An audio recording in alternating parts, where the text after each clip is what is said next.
जावेद अख्तर जैसे नास्तिक हैं और दूसरे जो नास्तिक लोग हैं उनका भी देश है, तो उनको आज़ादी है, उनको कहने दीजिए। जहाँ तक हमारे उलमा हैं जो स्कॉलर्स हैं मजहबी, वो इस बात पर बेहतरीन तौर पर बात करते हैं। अरे उनको दिमाग सड़ गया है, अगर 19 बच्चे पैदा करना चाहती है वो भी तो कोई रोका उसको। अगर किसी का बच्चा नहीं होगा तो उसका जिम्मेदार कोई दूसरा हो गया। अरे वो भी बच्चा पैदा करे, क्या दिक्कत है? देश को हम तो बच्चे पैदा कर रहे हैं, एक बच्चा खेती करेगा, एक बच्चा नौकरी करेगा, एक बच्चा सरहद में जाकर देश की हिफाजत करेगा। हम तो बच्चा देश की हिफाजत के लिए पैदा कर रहे हैं। अरे तो गर्दन कटाने में अशफाकुल्लाह का खून मेरे लहू नहीं है क्या? एक जुल्म है, इजाजती है। और इस वक्त जबकि मुसलमानों की तहजीब, उसकी ज़बान, उसकी कल्चर को मिटाने की कोशिश की जा रही है, चे जाए कि एग्जामिनेशन सेंटर में या कोई पुलिस वाला नकाब को खींचता, वजीर आला खींच रहा है, यकीनन इसकी मजम्मत की जानी चाहिए। मैं इस मामले में कहीं पीछे नहीं हूँ कि बनाने वाले ने अगर बाबरी मस्जिद पर बनाई तो भी बाबरी मस्जिद का झगड़ा जो था वो अयोध्या के एक प्लॉट का झगड़ा था। देश भर में कई मुद्दे को लेकर चर्चा हो रही है, टकराव हो रहा है, बहस हो रही है। और जिस तरह से नवनीत राणा ने कहा है कि मौलवियों के 4 बीवियां और 19 बच्चे होते हैं, इस पर भी तमाम मुद्दे पर बातचीत करने के लिए आज हमारे साथ बेहद खास मेहमान मौजूद है जो 5 बार के विधायक हैं और बिहार के एमआईएम के सदर हैं, अमोर से अभी विधायक हैं। खुद बातचीत करेंगे। बहुत बहुत शुक्रिया वक्त देने के लिए। चलिए, आपकी कदरदानी का बहुत बहुत शुक्रिया। पहला सवाल और महत्वपूर्ण सवाल, जिस वक्त हम लोग मिल रहे हैं कई मुद्दों को लेकर चर्चा हो रही है देश में। शुरुआत हिजाब को लेकर करेंगे। हिजाब को लेकर काफ़ी चर्चा हुआ बिहार में और नीतीश कुमार ने जिस तरह से नकाब को खींचा वो काफ़ी कंट्रोवर्सी में रहा। आपकी प्रतिक्रिया इस पर? देखिए, मैं तो ये कहूँगा ये मुल्क जमहूरी है। जमहूरी मुल्क 4 अहम सुतून पे खड़ा रहता है जमहूरियत का ऐवान: अदालत, कानून साजिया, असम्बली, पार्लियामेंट, एडमिनिस्ट्रेशन, इंतज़ामिया और मीडिया। और अफसोस कि इस वक्त चारों खंबे में घुन पकड़ लिया है और मीडिया को जरा इस घुन से बचना चाहिए था, लेकिन सबसे ज़्यादा घुन पकड़ा है अगर तो इसी खंबे को पकड़ा है। मैं कह रहा हूँ वो बात आई और गई हो गई। मैं कह रहा हूँ नकाब झटकना एक मजमूम हरकत थी वज़ीर आला की। वो मामला सिर्फ लिबास का कोई हिस्सा नहीं था, वो हमारी शरई मसला था और उसको झटका। हम लोग उसकी मजम्मत करते हैं, वज़ीर आला को माफ़ी मांगनी चाहिए थी। ठीक है, ये खबर आप चलाइए, लेकिन आप जितनी शिद्दत के साथ ये खबर चला रहे हैं, तबसरा करने वाले इजहार राय आपको दे रहे हैं, उसी बिहार में एक मजदूर अतहर अंसारी की मॉब लिंचिंग होती है, वो आपके खबरों का मौजू नहीं बन पाता, वो बहस का मौजू नहीं बन पाता।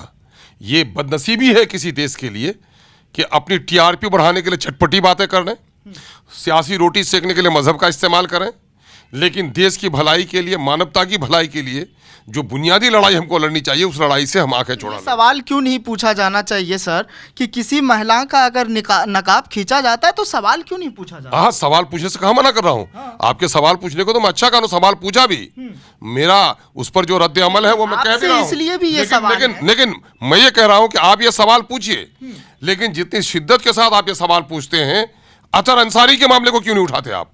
उठाया है, हम उठाएंगे इसको। बिल्कुल नहीं, मैं चैलेंज करता हूं कि मुल्क की मीडिया ने, यकीनन है हिजाब के मामले में क्या अच्छा किया आपने, एक जुल्म है, इजाजती है। और इस वक्त जबकि मुसलमानों की तहजीब, उसकी ज़बान, उसकी कल्चर को मिटाने की कोशिश की जा रही है, चे जाए कि एग्जामिनेशन सेंटर में या कोई पुलिस वाला नकाब को खींचता, वज़ीर आला खींच रहा है, यकीनन इसकी मजम्मत की जानी चाहिए। मैं इस मामले में कहीं पीछे नहीं हूँ, लेकिन मैं ये भी कह रहा हूँ एक इंसान का नाहक कत्ल पूरी इंसानों के कत्ल के बराबर है। और इस वक्त मॉब लिंचिंग हुई है, मॉब लिंचिंग के लिए सख्त कानून बनाए गए हैं। और आज अतहर अंसारी की जो मॉब लिंचिंग हुई, क्या सियासी पार्टियां बोल रही हैं? बताओ किस किस पार्टी ने अपना रिएक्शन दिए? किन किन मीडिया वालों ने इसको बस का मौजू बनाया? नहीं। अभी मैं था एक मीटिंग में, मैंने कहा कि बोलो हिजाब में कितने जानते हो? 7% लोगों ने हाथ उठाए, 100 लोगों ने। मैंने कहा अतहर अंसारी के बारे में कितने लोग जानते हो? 5 आदमी हाथ उठाए। ये है अलमिया कि जो चीज़ें हैं हमारी, हम उसकी तमाम तक चूँकि तह तक जाएँ। मैं दोनों की मजम्मत करता हूँ, बात करता हूँ। एक सवाल और उठ रहा है कि बाबरी मस्जिद बन रहा है बंगाल में और जो हुमायूं कबीर ने नींव रखी है वो आपके पार्टी से कह रहे हैं कि मिलकर चुनाव लड़ेंगे। अब सवाल ये पैदा, वो न कह रहे हैं हमारी पार्टी से कोई बात हुई है क्या? हमारी पार्टी में तो बहुत सारे लोग आ रहे हैं। नहीं, मस्जिद बन रहा है, आप इसका अरे मस्जिद बनने के लिए मस्जिद तक़वे की बुनियाद पर मस्जिद बननी चाहिए। मस्जिद ज़ाती मफाद और ओछी सियासत के लिए मस्जिद की तामीर कहीं से मुनासिब नहीं है। मामला ये है कि इस वक्त हिंदुस्तान में मुसलमानों को ये बात समझनी चाहिए कि इस मुल्क में मुसलमान अपनी फ़िक्री एतबार से उसको इम्तियाज़ हासिल है कि वो तौहीद के कायल हैं, जिस बात पर उसको इत्मीनान है। लेकिन मुसलमानों को ये भी समझना चाहिए कि इस मुल्क में आइनी एतबार से उसको बराबरी का दर्जा दिया गया है, लेकिन इन प्रैक्टिक्स, इन अमली तौर पर प्रैक्टिकली मुसलमान दूसरे दर्जे का शहरी हो चुका है ना। और इस वक्त मुसलमानों को तालीम पर तवज्जो देनी चाहिए, अपने लोगों की इस्लाह पर तवज्जो देनी चाहिए, अपनी मईशत पर तवज्जो देनी चाहिए, ऐसे जज्बाती चीज़ों पर जिससे कोई बहुत फ़ायदा होने वाला नहीं है। मस्जिद खुदा के नाम पर बना दो ना। मस्जिद की बुनियाद तक़वे की बुनियाद पर होती है। मस्जिद की बुनियाद तक़वे की बुनियाद पर, अल्लाह की इबादत की गर्ज से। हर सजदा इबादत नहीं है ना। खुदा की बंदगी की नीयत से जो सजदा किया जाए वह इबादत है। तो हर मस्जिद के बनाने में सवाब नहीं है ना। मस्जिद का बुनियाद तक़वे पर होनी चाहिए। तक़वा कहते हैं खुदा का खौफ, खुदा से मोहब्बत, उसकी बुनियाद पर इन किस्म के जज्बाती नारों में मस्जिद तामीर की जाए। लेकिन मैं ये समझता हूँ कि बनाने वाले ने अगर बाबरी मस्जिद पर बनाई तो भी बाबरी मस्जिद का झगड़ा जो था वो अयोध्या के एक प्लॉट का झगड़ा था। बाबर के नाम से कोई झगड़ा तो नहीं था। उस मस्जिद के टाइटल, उस ज़मीन की टाइटल पर आप कहते थे कि नहीं राम जी का जन्म यहाँ हुआ था, उसने कहा था मस्जिद बनाई थी, वो झगड़ा तो वहाँ का था ना। क्या बाबर किसी ने नाम रखा, क्या उसकी गर्दन काट देंगे? अगर वह बाबरी मस्जिद राम जन्मभूमि का झगड़ा था जहाँ अपना राम मंदिर बनाया, तो आप तो देश में हज़ारों जगह पर राम मंदिर बना रहे हैं, कोई मुसलमान कहाँ उस पर कर रहा है? ये बीजेपी की सोची समझी साजिश है। एक तो उस शख्स की नादानी, वो अपने आप को हुमायूं कबीर कहता है, बाबर से उसका रिश्ता है। अब हुमायूं को भी आप मार डालिएगा क्या? हुमायूं का मकबरा भी है और बाबर से उसका रिश्ता है। तो अगर उसने बना ही डाला तो नज़रअंदाज करना था। ये कहीं ना कहीं से ये जो फासिस्ट मीडिया है, गोदी मीडिया है, उसी मीडिया की लगाई हुई मिर्ची है और सुर्खी है। और उस बेचारों को भी शायद न जाने क्यों मज़ा आता है उस नाम के रखने में। ये दोनों गैर मेयारी चीज़ें हैं। इस बहस को थोड़ा आगे लिए चलते हैं। वंदे मातरम को लेकर भी विरोध हुआ। असदुद्दीन ओवैसी साहब ने खुद इसके बारे में कई सारे बातचीत की उन्होंने सदन में। आपकी इस पे प्रतिक्रिया क्या कहेंगे आप? गाना सही है, सम्मान देना सही है? अरे भाई, बंकिम चंद्र चटर्जी का वो नावल आनंद मठ पढ़ा तो नहीं है लोगों ने। उसमें एक तरफा तौर पर अंग्रेज आएंगे, देश का भला करेंगे, मुसलमानों को मार भगाएंगे, वो नफ़रत, मुसलमानों की नफ़रत की बुनियाद पर तो नावल लिखा गया। और मैं ये कह रहा हूँ कि ये जुमला क्यों आप लोगों को पसंद आता है, इस पर क्यों बहस कराते हैं आप लोग? मैं कह रहा हूँ देशभक्त होने के लिए वंदे मातरम कहना ज़रूरी है क्या? मेरे बाप दादा ने जिसने इतना मुल्क राष्ट्रीय गीत है, इसको तो राष्ट्रीय गीत और राष्ट्रीय गान में जिन लोगों ने देश आज़ाद कराया था, जेल के सलाखों में जो गए थे, उससे ज़्यादा आप देशभक्त हो गए हैं। जिस वक्त लोगों ने राष्ट्र का निर्माण करने वालों ने संविधान का निर्माण किया, क्या उनको नहीं सोचता था? क्या उनको अकल नहीं थी? क्या वो देशभक्त नहीं थे? क्या उसने क्यों नहीं शामिल किया? उससे बड़े चतुर बन गए हैं आप। तो सम्मान क्यों नहीं मिल रहा? सम्मान क्यों? मैं कह रहा हूँ लाजिम क्यों होना चाहिए? आपका कॉन्स्टिट्यूशनल कंपल्सन है इसमें।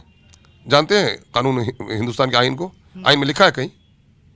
आइन में लिखा है? गलत तो नहीं किया हूं ना मैं कह रहा हूं है कहीं कि ये कहना पड़ेगा? है कोई कहीं कहने पड़ेगा? नहीं कहने की जिद क्यों है? सुनो, सेकुलर इंडिया है, अपने मजहब का पालन करो, अपने धर्म का पालन करो, दूसरे के धर्म का आदर करो। तुम अपना कहते रहो, माँ कहो, बाप कहो, खाला कहो, मामी कहो, नानी कहो, कहते रहो।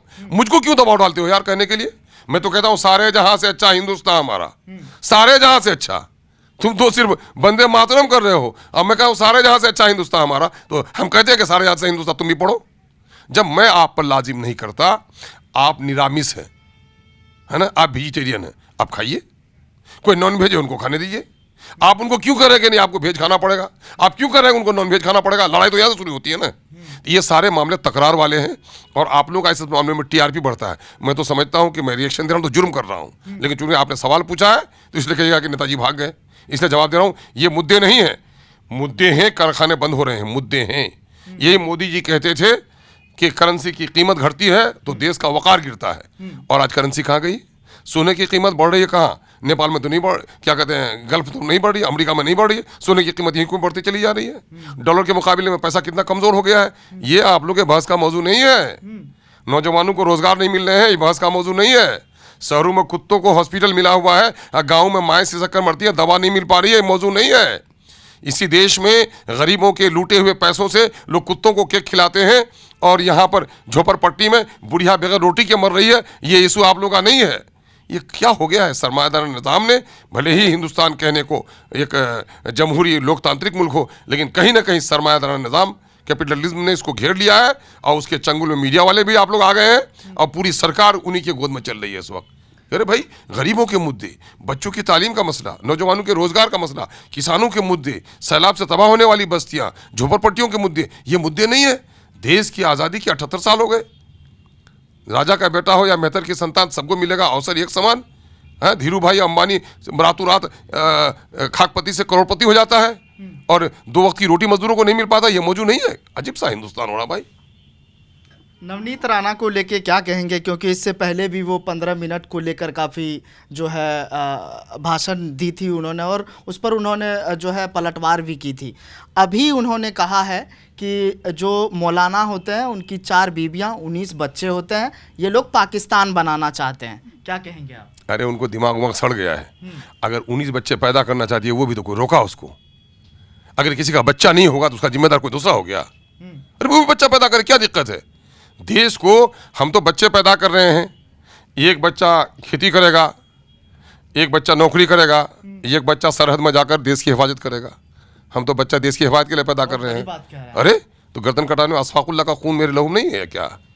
अब्दुल हमीद का लहू किसके लहू से मिलता है? ये लोग जिनसे गए हैं अंग्रेजों के साथ माफ़ी मांगने वाले, ये देशभक्त लोग हैं।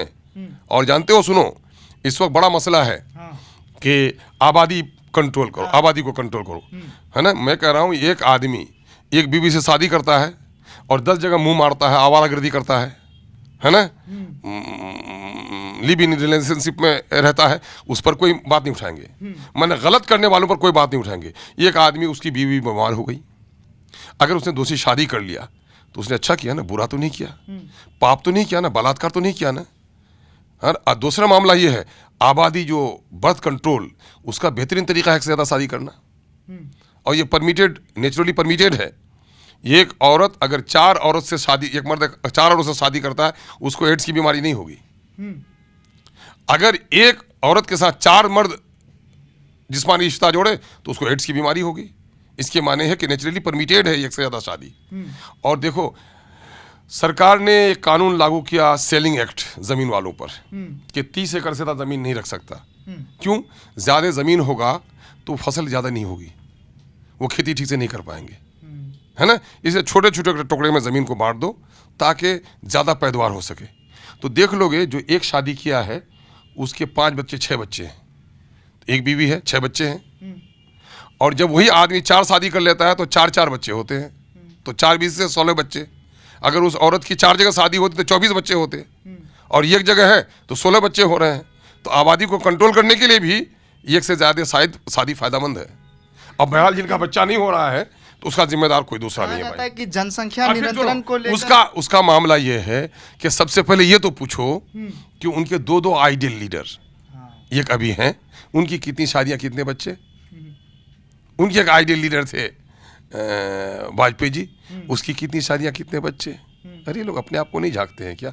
अरे भाई, जिसको बच्चा पैदा करना, बच्चा पैदा करने दो। और सबसे बड़ी बात, बच्चा पैदा क्यों, पाकिस्तान बनाना चाहे। अरे पाकिस्तान क्यों बनाएंगे यार? पाकिस्तान तो पागलों ने बनाया। मेरे बाप दादा ने हिंदुस्तान को सींचा है, अंग्रेजों से लड़ा है। हम क्यों पाकिस्तान में? कुछ पागलों ने बनाया, उसमें हिंदू मुस्लिम दोनों शामिल थे। जाकर के लाल कृष्ण आडवाणी जी ने गवाही देकर आया, जिन्ना के बारे में तारीफ करके आया। मामला ये है कि उसमें कुछ हिंदुस्तान के भी पागल थे, कुछ पाकिस्तान के भी पागल थे। जो हिंदुस्तान में वो हिंदुस्तानी है, और ख़ास करके मेरा ताल्लुक़ कहाँ से है? मेरा ताल्लुक़ सीमांचल की उस पट्टी से है ना, जिसको चिकन नेक भी कहते हैं। और उस वक्त मेरे बाप दादा करवट बदलते अगर तो पाकिस्तान का हिस्सा बन जाते, लेकिन हमारे बाप दादा ने कहा नहीं, मैं हिंदुस्तानी हूँ, मैं हिंदुस्तानी रहूँगा। ये चिढ़ाने वाली बात सिर्फ बोलते हैं, है ना भाई। मामला ये है कि ये वो सारी बातें बोलेंगे, और पूरा आप देख लीजिए, आपके पास वो नहीं है, एक से ज़्यादा शादी करने में मुसलमानों का 4था नंबर है। आप जानते हैं इसी मुल्क में 110 शादियाँ कर रहे हैं, उन पर तो ये बात नहीं उठाते हैं। नॉर्थ में कर रहे हैं कि नहीं कर रहे हैं, उन पर ये बात नहीं उठाते हैं। एक बीवी को छोड़कर 7 जगह से रिश्ता जोड़ते हैं, उन पर, उन आवारा लोगों पर ये बात नहीं उठाते हैं। और सबसे बड़ी बात है, बच्चे उनके यहाँ ज़्यादा पैदा होंगे जिनके यहाँ गरीबी होगी, जो लोग अनपढ़ होंगे।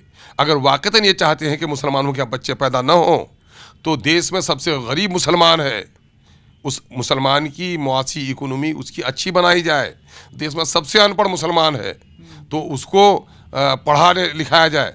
वह नहीं पढ़ेगा लिखेगा, अनपढ़ होगा, तो बच्चे से बच्चे की दूरी कितनी है, अनपढ़ होगा बच्चा ज़्यादा पैदा करेगा। तो हमारे इन हालात पर तो किसी को फिक्र नहीं है।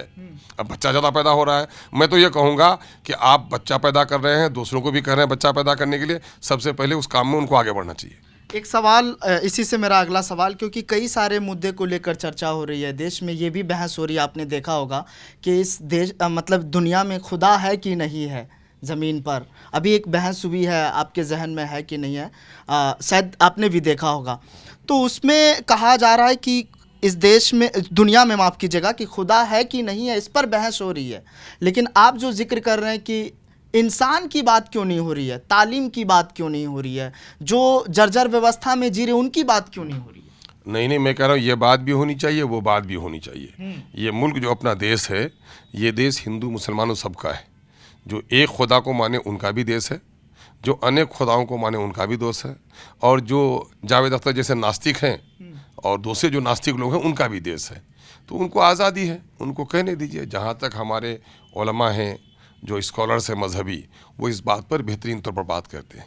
हम लोग एक आम आदमी हैं, हम ये समझते हैं ये कुर्ता पहन कर आए हो और कह दो कि बगैर दर्जी के सिल गया कुर्ता, पागल है, ऐसा कैसे हो सकता है ना? ये अलमीरा बनी है बगैर कारपेंटर के बन गया, पागल हो सकता है? आमने सामने की सारी चीज़ें देखते हो कि इंसान किसी और पर नहीं, अपने पर गौर करे। आँख जरा सी ऊपर नीचे कर दिया बैलेंस ख़राब हो जाए, कान अगर ज़रा सी किसी की कट जाए तो उसकी सूरत ख़राब हो जाए, है ना? इस पर पाँव पर इंसानों को चलने वाला बनाया, हाथी को उसने कब्ज़े में कर लिया। तो आपको नहीं लगता है कि इस तरह से बनाने वाला एक जो आपका गुर्दा है, किडनी है, उसका जो फिल्ट्रेशन सिस्टम है इतना अजीब व गरीब है? तो आपको नहीं लगता, ये भी कहना आपको नहीं लगता कि साहब इसके पीछे भी कोई क्रिएटर होगा? और जो लोग इसको मानते हैं, कहा गया, अरबी का एक कौल है, मन अरफा नफ्सहु फ़क़द अरफा रब्बहु। जिसने अपने नफ्स को पहचाना, अपनी ज़ात को पहचाना, उसने खुदा को पहचाना। तो जिनको शक्ति है कि वो पहचान सके, अपने पर गौर करें, मैं कहाँ से आया हूँ, मैं क्या कर रहा हूँ, मुझे कहाँ जाना है, और मेरे जो पैदाइश से लेकर मौत तक के जो अहवाल हैं, इस पर गौर करें, तो इंसान कहीं ना कहीं से मजबूर हो जाता है। ये कायनात, सूरज का एक ख़ास जो सोलर सिस्टम है, निज़ाम शमसी है, उसका एक ख़ास जगह पर रहना, सूरज उस जगह से नीचे हो जाए या उससे ऊपर हो जाए तो क्या से क्या हो जाएगा। ये जो पूरा एक सिस्टम है, इस सिस्टम के पीछे कोई ताकत है, और जो उसे पहचान पाता है वो समझता है कि नहीं, कोई अलमाइटी गॉड है, कोई खुदा है, कोई कादिर मतलब हस्ती है जो इस निज़ाम को चला रही है। और हम उस यकीन के शायद आई हैं, चूँकि दुनिया में एक इंसान ने जिसको हम पैगंबर और जिसको अल्लाह तबारक ने एक अलग मकाम अता किया, नबी मुकर्रम सल्लल्लाहु अलैहि वसल्लम, जिसको दुनिया के तमाम तर लोगों ने, एक बड़ी आबादी ने तस्लीम किया कि दुनिया में इंसानियत को सबक पढ़ाने वाला एक सच्चा पैगंबर आया। उस पैगंबर ने जो किताब अल्लाह के हवाले से हम तक पहुँचाई है, कुरान मुक़द्दस, और उस नबी का किरदार इतना सच्चा रहा कि उसके दुश्मनों ने भी उसे सच्चा कहा है। उसने भी हमें ख़बर दी है कि खुदा है, और खुदा का कलाम हमारे दरमियान में मौजूद है, जिसे हम कलाम इलाही कुरान मजीद कहते हैं। कुरान मजीद की तालीमात से और हमें इल्म होता है कि इस कायनात का खालिक और मालिक है। हम इसको मजबूती से तस्लीम करते हैं। एक सवाल और है सर इसी से, कि वो बार बार, मैं सुनिए, मैं उस मामले का एक्सपर्ट नहीं हूँ कि मैं उस पर बस बहस कर सकूँ। मेरा अकीदा चूँकि तौहीद पर है कि इस कायनात का खुदा है, उस खुदा ने इंसानों को जीने का सलीक़ा बताने के लिए अपने पैगंबर और रसूल भेजे, और रहती दुनिया तक इंसान किन राहों पर चलेगा उसके लिए कुरान मजीद भेजा, और इस कुरान मजीद पर कैसे अमल किया जाएगा उस पर मोहसिन इंसानियत हज़रत मोहम्मद मुस्तफ़ा सल्लल्लाहु अलैहि वसल्लम को अब अमली तौर पर कुरान की तौज़ीह और तफसीर के साथ उसका भेजा कि अमली तौर पर मुमकिन है। मेरा अक़ीदा रासिख़ है, मैं खुदा को मानता हूँ, जो न मानता है वो खुदा उससे हिसाब करे। अब आपके जो विधायक हैं, पिछले बार भी 5 विधायक जीत के आए थे सीमांचल से, और बाद में 4 टूट के चले गए थे, आप ही अकेला बचे थे। इस बार भी बगावत का डर सताता है? अच्छा, किसी आदमी का बच्चा पैदा हुआ अगर मर गया तो क्या वो दूसरे तीसरे बच्चे की तमन्ना नहीं करेगा? अरे ये हादसात की दुनिया है यार, हादसात होते रहते हैं। कांग्रेस के भागे की नहीं, राजद की भागे की नहीं, कभी तो आप लोगों से सवाल करते हुए नहीं देखा। गरीब की बीवी, सबकी भाभी, सभी लोग हम ही लोग को पूछने आते हो। मैं कहता हूँ कि जो लोग हमारे जीत के आए हैं अब की बार, वो नज़रियाती तौर पर, वैचारिक तौर पर, फ़िक्री एतबार से बड़े मजबूत साथी हैं हमारे। यकीनन है कि पहाड़ टलेगा, इनके कदम नहीं टलेंगे। और दूसरी बात और भी सुन लो, आप पत्रकार हो तो आपको खबर रहनी चाहिए कि जो अवामी अदालत उज़्मा है, सर्वोच्च माने सुप्रीम कोर्ट है आवाम का, जो सज़ा सुनाई है भागने वालों को, क्या किसी की नानी भी मरे जो रास्ता अख्तियार करेगा? अब ऐसा कोई करने को नहीं करेगा। वैसे MIM में अभी नई फौज आ रही है, बच्चे नारे लगा रहे हैं, माए रोज़े रख रहे हैं, मजदूर नारे लगा रहे हैं, परदेसी मजदूर जा रहे हैं, हिंदू मुस्लिम एक होकर जिता रहे हैं। इसलिए अब MIM से भागेगा कोई नहीं, MIM में आएंगे लोग टूट कर दूसरी। चलिए, बहुत शुक्रिया हमसे बात करने के लिए, आपने मुझे महत्वपूर्ण समय दिया। तो ये हमारे साथ अख्तरुल ईमान साहब थे, जिन्होंने सभी सवालों के जवाब बारीकी अंदाज में दिए, जिनका साफ तौर पे कहना है कि MIM अब बढ़ चढ़कर कहीं ना कहीं जो है बदलाव की लहर की तरफ बढ़ रही है। हिंदू मुसलमान दोनों अब हिस्सा लेकर इन्हें जिता रहे हैं। कैमरा के पीछे मिन्हाज है, मेरा नाम सद्दाम करीमी है, आप मुझे जनतंत्र पर देख रहे हैं।